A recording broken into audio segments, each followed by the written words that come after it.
Today's Bible English, childhood, comfort, cover, descendant, dismount, enemy, jury, meanwhile, meditate, mount, nurse, overnight, part, reply, return, servant, successful, valuable.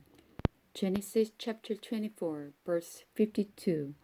At this reply, Abram's servant bowed to the ground and worshipped the Lord. Then he brought out the silver and gold jewelry and lovely clothing for Rebekah. He also gave valuable presents to her mother and brother. Then they had supper, and the servant and the man with him stayed there overnight. But early the next morning he said, "Send me back to my master." "But we want Rebecca to stay at least 10 days.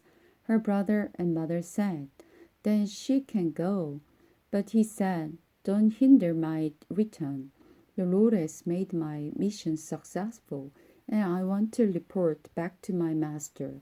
"Well," they said, "we will call Rebecca and ask her what she thinks." So they called Rebecca. "Are you willing to go with this man?" They asked her. She replied, "Yes, I will go."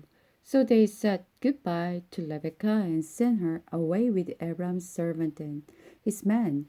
The woman who had been Rebekah's childhood nurse went along with her.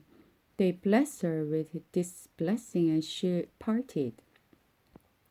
Our sister, may you become the mother of many millions. May your descendants overcome all their enemies. Then Rebekah and her servant mounted the camel and left with Abram's servant. Meanwhile, Isaac, whose home was in the Negev, had returned from Beer-lahai-roi.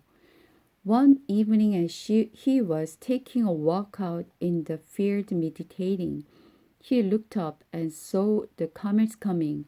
When Rebecca looked up and saw Isaac, she quickly dismounted. "Who is that man walking through the field to meet us?" she asked the servant, and he replied, "It is my master." So Rebecca covered her face with her veil. Then the servant told Isaac the whole story, and Isaac brought Rebecca into his mother's tent, and she became his wife. He loved her very much, and she was a special comfort to him after the death of his mother.